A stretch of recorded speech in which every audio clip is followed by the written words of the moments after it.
This call is being recorded. All right, I am recording this conversation. Please do not hesitate to interrupt if you have any questions whatsoever. Cool. You know me, a Virgo. I already have my questions written down. Oh, yeah, y'all do. Y'all definitely do. Oh, my goodness. Let me find out. You're not only born right before the new moon in Virgo, but you got the Leo rising. So Mhm. you got the diva swag. You're the queen, Queen Sierra. Oh yeah. Oh See, yeah. It took me a little while to I step love into it. that, but Do you stepping see into it. why do you see and I apologize for interrupting, but do you see why I love that? That was your first reaction. Oh yeah. Oh yeah. I love that. Like that's amazing. And I love that you said it took you a while to really like step into that too. That's real. Yeah. I'm so glad you got the transit forecast because we could talk about Saturn in your seventh and why I've been saying Mm. protect Leo and Leo risings at all costs. But congratulations in advance. Because Virgo is next. Like the way they've been coming for all of us, you're next, Virgo. Like it's I'm just letting you know. But I'm you'll be sure. excited. Oh yeah, it's Nervous, exciting. but exciting. You already have the Neptune opposition, so you just see how delusional everybody is. So you're good. It's all right. And wasn't Neptune retrograde? I know a few planets were retrograde when I was born. What does that mean? Okay, so I learned this from Astrolata, but she put it in one of her videos about it. But basically, when those are retrograde, I'm going to paraphrase. Basically when apparently when it goes direct there's like a filter from the sun uh that kind of is in between or part of the energy or the frequencies from these planets uh kind of passing through or hitting earth through the orbit. But the retrograde is when like I guess the pure nature of the energy without that sun's filtration goes through. So in a sense it's like no, I don't want to say the sun dilutes it, but like it's just a lot more intense or raw. And then you can also say it's inherited past life abilities, like for Pluto retrograde. To me, I don't really consider the retrograde in natal readings, only in transits, because since we're just taking a snapshot and we're just looking at like what it means in a sign in house, it being retrograde versus direct is damn near the same thing. There is a little significance, like you got Mercury retrograde, trine Uranus retrograde.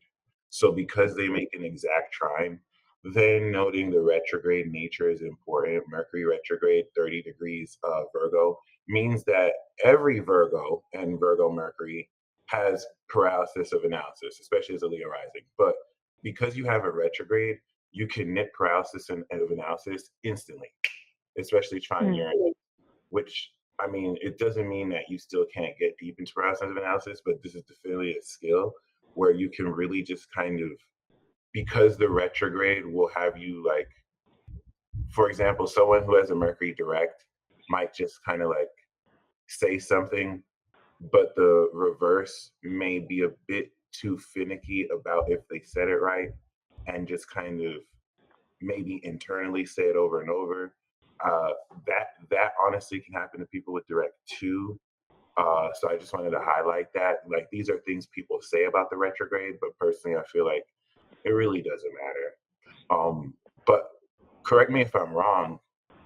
The one idea I have about Mercury retrograde is that you might internalize your thoughts more than Mercury direct, which or it could in Libra you could vocalize it more. So these are things that I like experiment on. But yeah, what did you Yeah, think? so usually during Mercury retrograde, I notice definitely it kind of goes either way. Like, I feel like if I do sometimes try to outwardly express it without taking a step back, I'll like shit out of my mouth.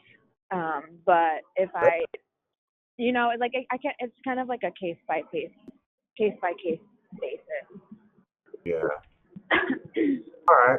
Well, there's a lot I need to speak. You have a lot of complex layers to your chart, which is really dope. Really dope. Like you have your Mercury is trine Uranus, the sextile Pluto.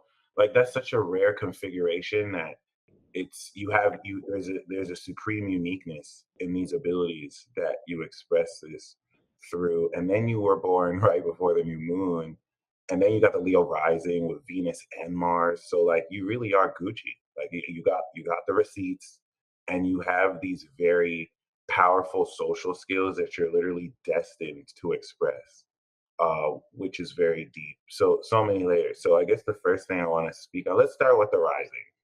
So the first thing is that you got Mars 1 degree, 33 minutes, which is just terrifying at this point. Virgo is just proven to consistently be terrifying for me because every time I do a reading with Virgo placements, y'all have this like insane level of precision, like the 0 degree chimes, and then the first degree of your part has 33 minutes. It's like, okay, Virgo, we get it. You're on board.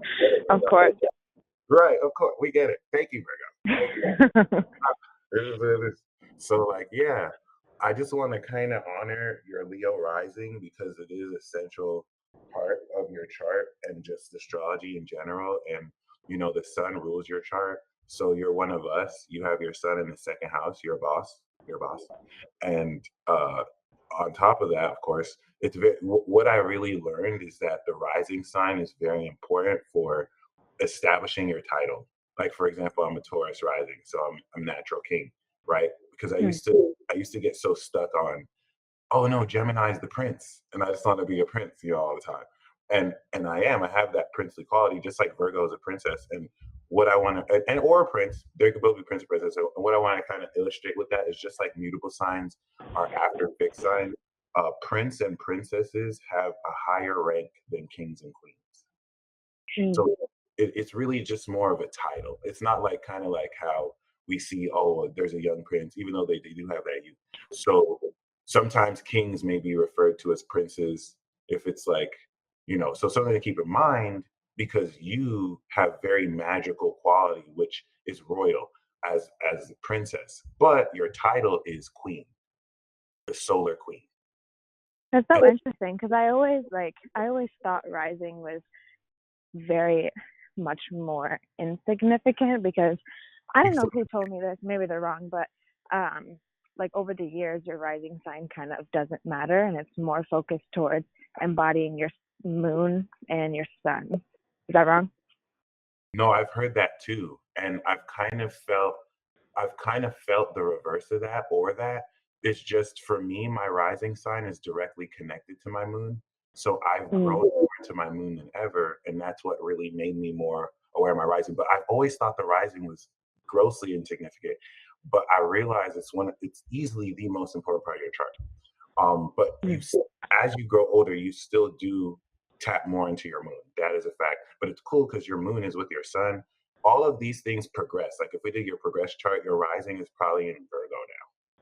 So, but your Leo rising is very important because not only do you have the MC 28 degrees Aries with Saturn, which is gangster.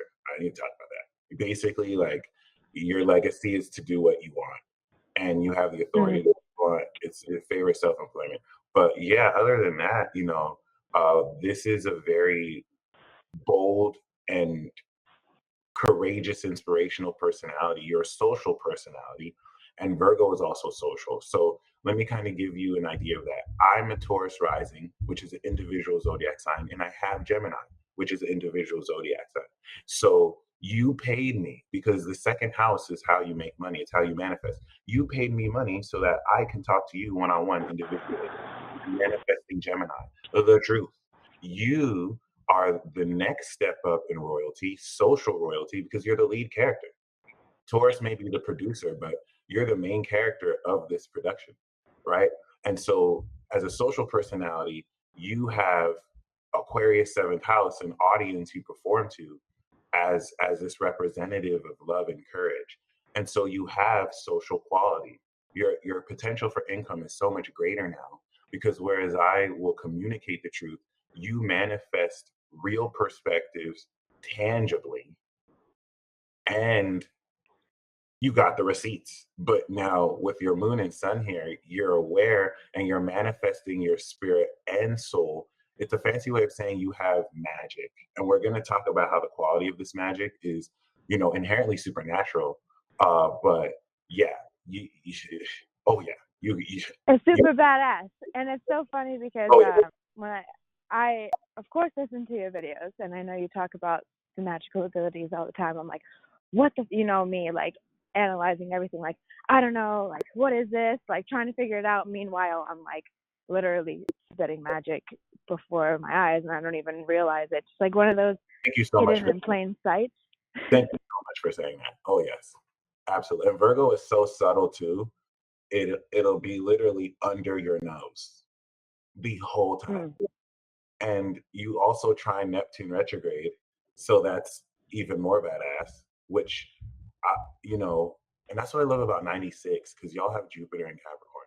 But like being born in 1990, we have Uranus in the beginning degrees and Neptune in like the middle degrees. So my moon is there. I'm a whole alien out here, and like I can feel into these aspects of my body. But because my sun is in Gemini, I have the attention of a retarded sparrow, and like I just stay in my head, and so my Mm. body is telling me things, and I'm like thinking about everything but this real world in my own Gemini land, and like it's been a block to really like being aware of this intuitive part because our bodies are antennas with this. Virgo, I think, is the best with this because you're already in your body and very aware of the social reality and analyzing every moment to moment that the moment your body starts to guide it, you're already on it. You already see the details and how to kind of lead through there. For example, um, with this power, I remember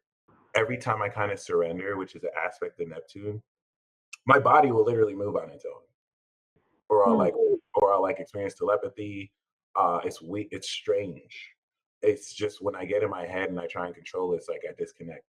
Virgo does not have this problem, and this is a very unique feature, exclusive to Sun Moon Virgos in the late '80s to the late '90s.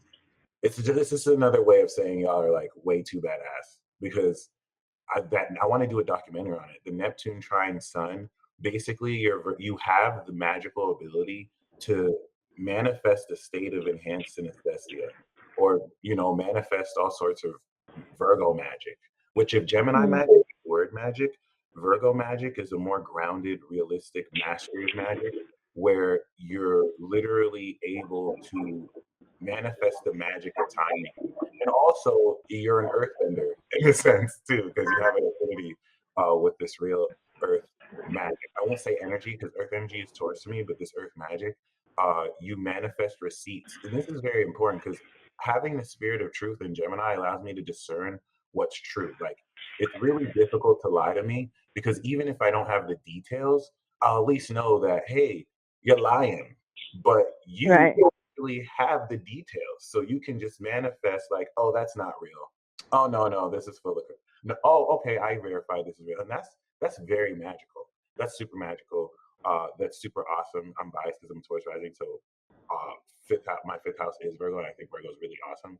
But I just kind of want to illustrate that because once again, trying Neptune. Now, Neptune in your sixth is going to integrate this like supernatural extra dimensional connection with your imagination, and it's going to link your physiology with the way you integrate as a queen and a Leo rising this incredible lifestyle of luxury. It's, oh my god, Jupiter's there. That is so gangster. So like you already had the return. It's in its fall here, but that doesn't really matter because you have all this earth power. So like you're able to really expand on how productive and practical your life is. It's also super psychic. So you're going to work the strangest job. Even if you work the normal job, you working at Blue straight intuitively work with too much timing, and you'd be able to analyze exactly how to manifest the experience.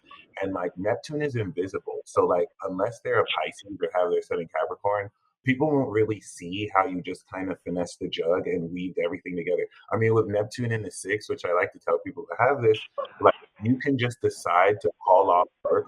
You can just decide not to go to school because you just want to skip class. And then get an email from the teacher saying, "Oh, class is canceled for today." And so Yes. That's fucking badass. That definitely has happened too. I love the nonchalance of how you said that's happened to you before, and there's nothing normal about that. Like that's entirely supernatural.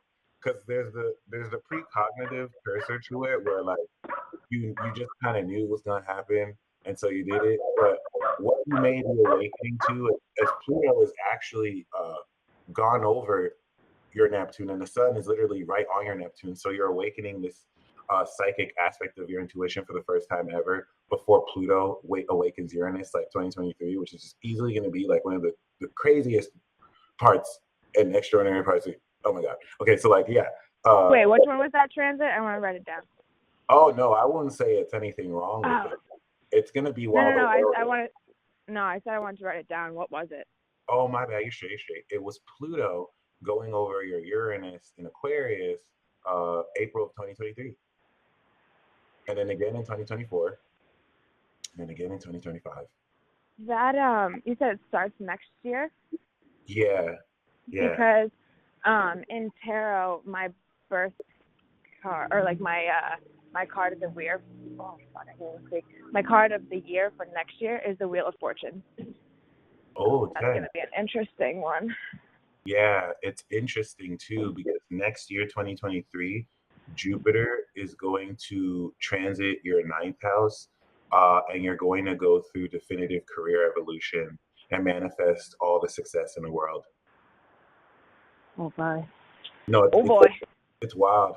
It's very wild. So like, yeah, like, no, I'm really grateful too because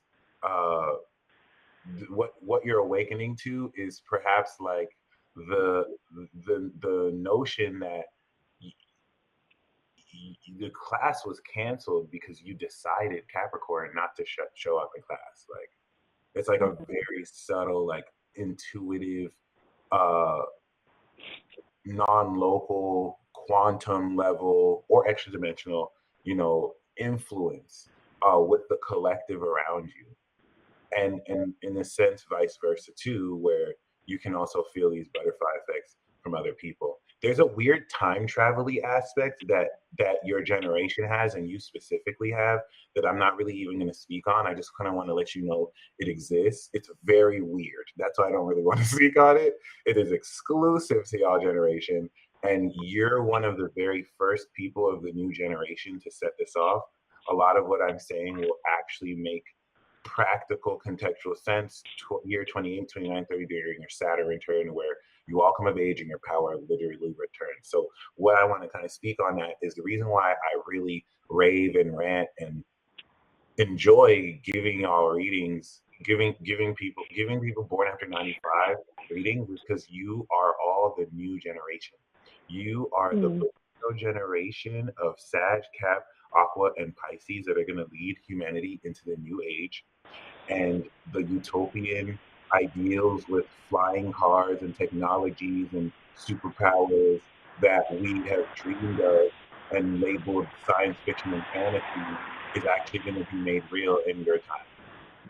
In fact, not only is it going to be made real in your time, y'all specifically set it off. Y'all specifically like blow this shit up. I mean, create this new world. Yes. It's okay. We could blow this shit up too. I'll know y'all. The old narrative. Probably a wildfire that burns everything up, and if that's what y'all do, that's what y'all do. We'd like to call y'all. The controlled burn that farmers do to get rid of the old crops and the shit, so that way they can be born anew. I love it. Especially you having 0 degrees Pluto, which is like that 30-degree Scorpio generational bridge. So as a representative of Pluto Scorpio, first of all, we like to call y'all the leaders of the new school because, Pluto Aqua is going to start being born 2024. That's kind of like the two parts. There's Pluto Sag and Pluto Cap. Y'all are kind of the beginning, and then Pluto Aqua, Pluto Pisces. They're like the with kids. They're the baby geniuses. Whereas y'all are the creators. The nature of y'all is that specifically y'all 4 generations are the awakening God power. Like everyone has psychic powers, but y'all abilities are at a godlike level, and you're going to show this to the world. The whole concept of us being shown abilities starts with y'all. Because Do you think also with that energy and with us stepping into that power, do you think it would be I mean, I feel like it's beneficial either way, but it's most beneficial to be teaching that to the younger generations as well? Because I feel like one of my girlfriends, she's an astrologer, like new astrologer or whatever, and she said she saw a lot of teaching stuff in my chart specifically.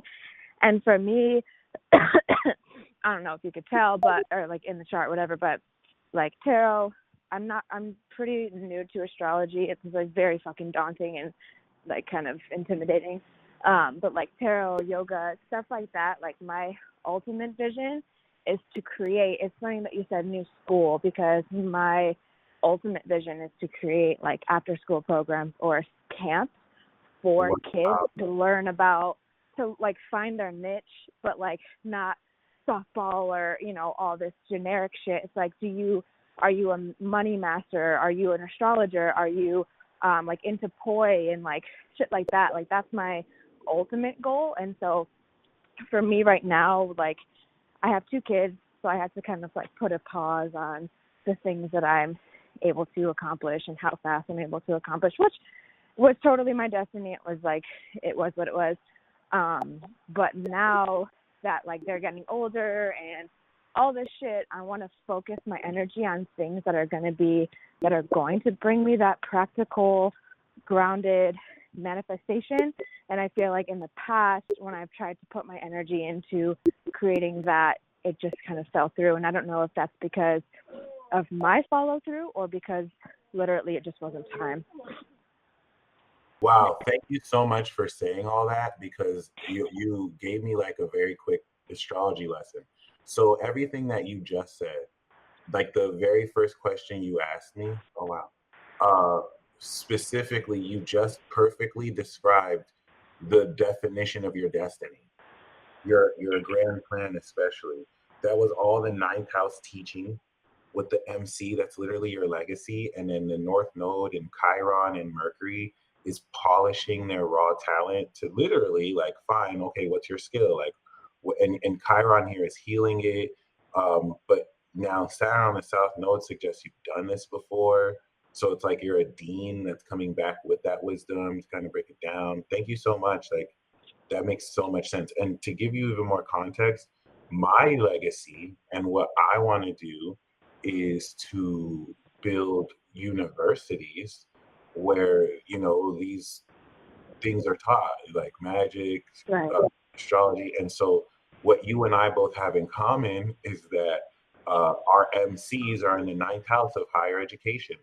And we also right, the nodes there. So of course, Aquarius is me focusing more on the stars, and I think Aries is you focusing more on children, because in astrology, Aries correlates to 0 to 2.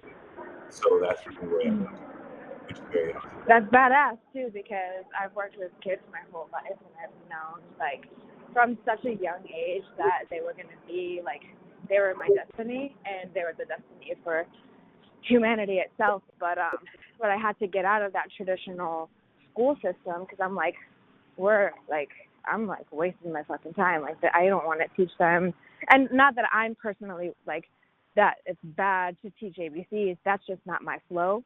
And so now I'm kind of like mastering my craft, and I want to master it so that way, like you've said in your videos before, like you kind of, for lack of better words, dumb things down, but like you just make things more simpler. And that's kind of what, like how I speak and how I teach and how I write is just like very, very simple. And where I see other people talk and they just use all this jargon, and I'm like, who the fuck is going to understand that shit? But also that's their destiny, and they're speaking to, you know, totally different beings, which is totally fine. But you know, that's not my flow. And you know, these newer generation kids born after 2024 and 2023, they already know. They're like, it's gonna be really crazy. Like they're gonna be very rebellious and stubborn because like they already have like this innate knowledge. Like they're gonna be arguing back with the teachers, like, no, that's not what that is. Right. I Dude, come. I already feel that with my daughter. Like, my daughter is so damn aware. Like, she's so psychic, which is awesome. Like, she knows things are gonna happen before they happen. Like, she's just so telepathy, like everything. So I'm just like, oh shit, I gotta watch out. She has Pluto in Capricorn, right? She's born after like 2008. Yeah, she was born 2018. Oh, that's incredible. Oh my God. Yeah. Oh wow. Oh wow. So I mean, yeah, like uh your chart is incredible. And so, you know, Pluto Scorpio, just like you said, like the farmer has to burn everything. So Pluto is destruction, and Scorpio, which is death and transformation. We're pretty much the generation that's here to destroy everything that's not built in purity from the old generation, so that Mm. Saturn, which ended Pluto Scorpio and Pisces, closed that cycle off. Boom, we step into Pluto Sag, and y'all are creating a new world. And so Saturn in Aries is important because we start off the Pluto cycle with the new Saturn cycle in Aries, and y'all are the sparkers. Saturn, Taurus are the builders of the new Earth based on what y'all spark. Boom. Mm. Which is, Boom. I think, super awesome and badass because y'all are literally going to create like the next trends and like what really you're going to show us what it looks like, which Well, means you know, y'all. it's interesting because that kind of makes me think of, you know, an example of Christianity. Like, we don't have to get into it if it's whatever, but I grew up Christian my whole life, and I love the idea of God. I love the idea of the Bible. I love the idea of, you know, all these messages. But like most people, like, there was a lot of uncertainty. There was a lot of, you know, missing pieces, missing parts. And I love